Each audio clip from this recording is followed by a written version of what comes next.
right, good evening, everybody. Again, this was one of those challenges to find something relevant and tie it into the theme. But as always, it seems like last minute you managed to come up with an idea. And the thought that occurred to me was actually, it wasn't something that happened to me, but I was a witness thereof. And so I swear this is a true story. And what it was, I had a friend in the Army. She was a very, very nice woman, and I was in my 20s, and she was in her 30s, and she was therefore definitely an older woman as far as my perspective was at the time.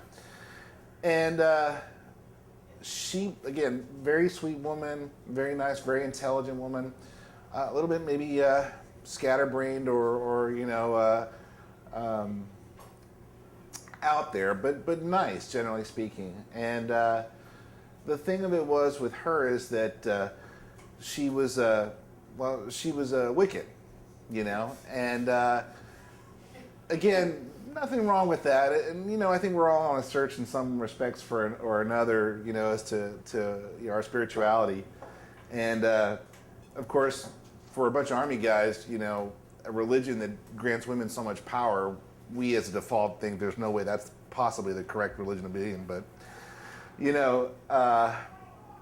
we let things, and we liked her well enough so that we would tease her about it. And of course, there's a certain line of teasing that goes well with Wicca, and that's the whole bewitched thing, where you crinkle your nose and you conjure things out of thin air and stuff. And we would tease her, hey, can you crinkle me a beer or something like that, These were the kind of things that we used to tease her about with her religion or her faith. And this is what gave her succor, and this is what sustained her, and you really couldn't fault her for that.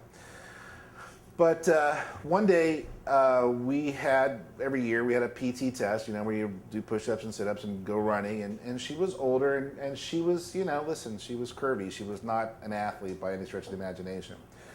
And she struggled to consistently pass the 2-mile run that we had and stuff. And one day we're getting ready for the running portion of the test, and we're all stretching and getting ready to run this 2 miles.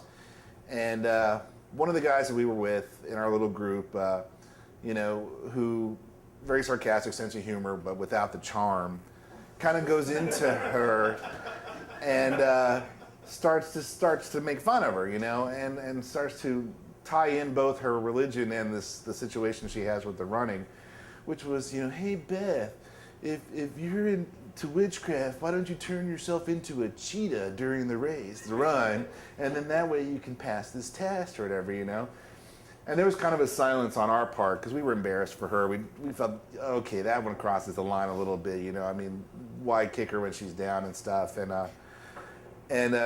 and she kind of sheepishly answered back, well, that's not how it works or whatever. And, we all felt bad because she sounded wounded, by that comment and stuff. And he's ha-hawing and guffawing and stuff. And it comes time for the run. And, of course, it's a timed event. There's a guy on a stopwatch, and we all line up on the start-finish line. It's 1 mile out, 1 mile back. And they say, ready, begin. And we all take off running, at our various paces. And out to the mile point to come back. And it's not long. Most of us are finished, in a short order, And behind us, of course, is as we turn around and wait at the finish line, because we're going to cheer her on, to have her finish. And we noticed that the guy that was teasing her is coming in, but like slow. And he's coming in and he crosses the finish line and he's hacking. His face is red. He's bent over with stitches and all this kind of stuff. He looks like a wreck. And as it turns out, when they announced the time that he had crossed the finish line at, for his age group and being a male, he had failed the run. And we were all like, huh, that's interesting. And then behind him came chugging along, fast and furious, but her own pace was Beth. And as she crossed the finish line, they announced the time, and she passed the run.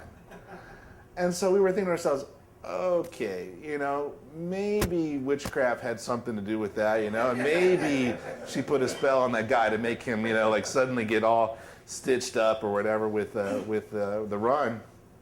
and then she at the same time had passed. But if it wasn't witchcraft, then it was definitely karma. And, it made a believer out of me.